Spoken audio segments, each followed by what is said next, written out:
નમસ્કાર. કૃષ્ણ જન્માષ્ટમી, કૃષ્ણનો જન્મ. કૃષ્ણના જન્મની સાથે ઘણી બધી કહાની ઉદ્ભવ થાય છે. તેમનું જીવન જેલથી લઈ અને જંગલ સુધી સમર્પિત રહ્યું. તેનો જન્મ ક્યાં થયો છે, ઉછેર ક્યાં થયો છે તે મહત્ત્વ નથી. કઈ શેરી, કઈ જગ્યા, કયું શહેર, કયું રાજ્ય, કયો દેશ, તે મહત્ત્વ નથી. મહત્ત્વનું એ છે માણસ તેના કર્મથી ઓળખાય છે. શ્રી કૃષ્ણ તેના કર્મથી જગતમાં ઓળખા. જ્યારે કૃષ્ણની વાર્તા યાદ કરીએ ત્યારે ઘણી બધી ઘટનાઓ યાદ કરીએ ત્યારે આપણે ગ્રંથોમાંથી, કહાનીમાંથી મટકી ફોડ, માખણ ચોર, ગોપી સાથે રાસલીલા, વાંસળીના સોરની સાથે ગાયો ચરાવતો કૃષ્ણની અસંખ્ય કહાની ગ્રંથમાં વિશાળ સ્વરૂપમાં ઉદ્ભવ થાય છે.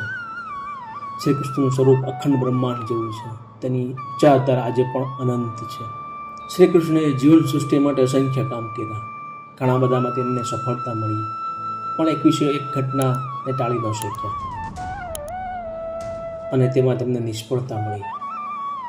શ્રી કૃષ્ણના જન્મથી લઈને મૃત્યુ સુધી આપણે અલગ અલગ સ્વરૂપમાં જોઈએ છીએ અને આપણે પણ સમજવું જોઈએ કે માખણમાં તેને રુચિ બચપણમાં 6 થી 8 વર્ષ સુધી હતી અને ગોપીઓ સાથે 16 વર્ષની ઉંમર સુધી, અને ત્યારબાદ તે 16 વર્ષની ઉંમરે શિક્ષા પ્રાપ્ત કરી. તેમના પ્રથમ ગુરુ સાંદીપનીએ જ્ઞાનનો મહિમા સમજાવ્યો. જીવનનો ઉદ્દેશ શું છે, જ્ઞાનની મહિમા સમજાવી, શિક્ષા પ્રાપ્ત કરી અને ક્યારે પણ વૃંદાવન પાછા ફર્યા નથી અને ક્યારે પણ તેના સગા સંબંધી મિત્રો ગોપીઓને મળ્યા ન હતા. વૃંદાવન મૂકી ચાલ્યા ગયા અને 16 વર્ષની ઉંમર છેલ્લી વાર રાધાને જોયા પછી ક્યારેય રાધાને જોયા નથી. તે રાધા માટે વાંસળી વગાડતા હતા. તે વાંસળી તેમના પ્રતીક તરીકે ભેટ સ્વરૂપમાં રાધાને આપતા ગયા હતા. પછી વૃંદાવન છોડી દીધું. એ પછી ક્યારેય વાંસળી વગાડી નથી અને ત્યારબાદ રાધાએ વાંસળી વગાડી. 16 થી 21 વર્ષ સુધી તેણે બ્રહ્મચર્ય જીવનનું પાલન કર્યું.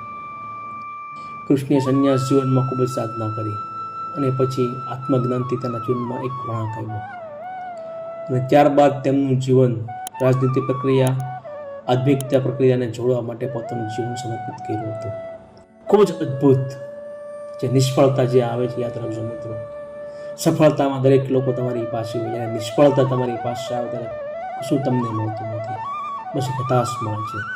કૃષ્ણને પણ નિષ્ફળતા મળી હતી, છતાં પણ સફળતાના માર્ગ ઉપર આજે પણ એની વિચારધારા ચાલુ છે.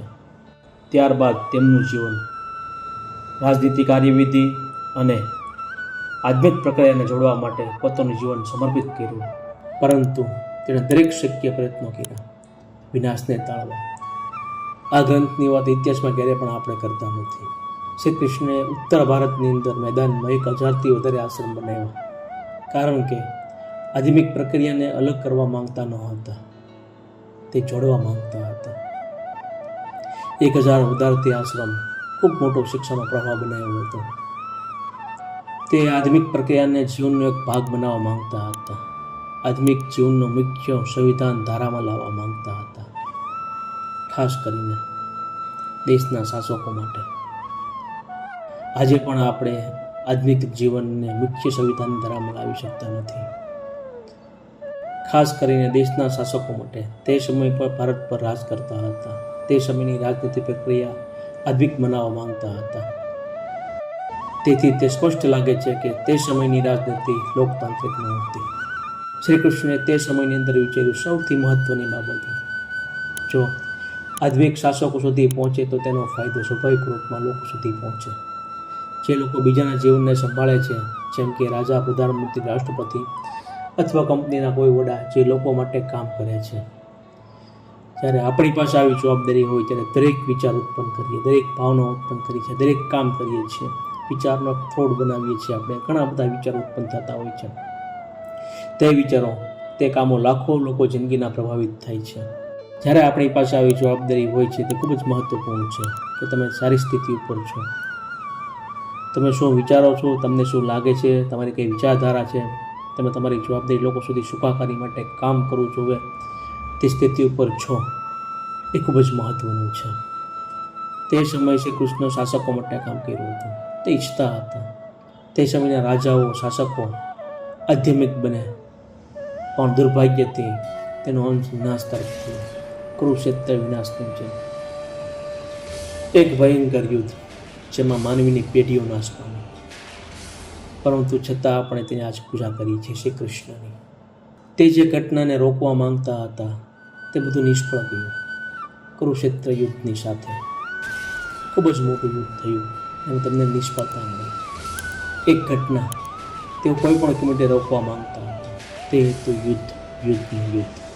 પરંતુ સૌથી ભયંકર યુદ્ધ થયું અને તેના જ પરિવારજનો એકબીજા સાથે લડ્યા અને યુદ્ધમાં મૃત્યુ પામ્યા. અને આપણે તેને ભગવાન કહીએ છીએ, કારણ કે કૃષ્ણ આ બધા વચ્ચે ખુશ હતા, તે નિર્દોષ હતા. એક ભયંકર સત્યની સાથે, એક ભયંકર નાટકની સાથે તેની આજુબાજુ જે થઈ રહ્યું હતું, પરંતુ ત્યારે પણ તે નિર્દોષ રહ્યા. એટલે આપણે તેને ભગવાન કહીએ છીએ.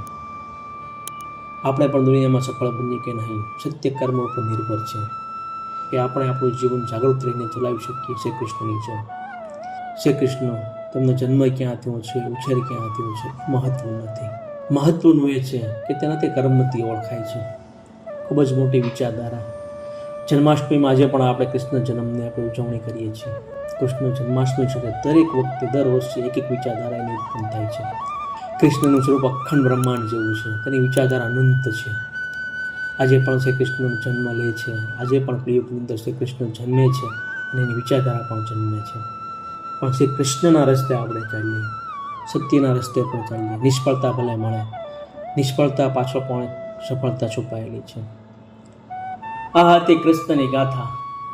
તે અખિલ બ્રહ્માંડમાંથી એક એવી વિચારધારા પ્રવાહ કરી, ધરતી પર આધ્યાત્મિક પ્રક્રિયા અને રાજનૈતિક કાર્યવિધિ સાથે જોડી, ધરતી પર જીવન સૃષ્ટિ માટે, વિશ્વ શાંતિ માટે પ્રયાસો કર્યા, લોકતાંત્રિક સંવિધાન લાવવા માટે પ્રયાસો કર્યા.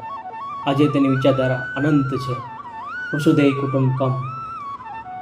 જય શ્રી કૃષ્ણ, જય દ્વારકાધીશ.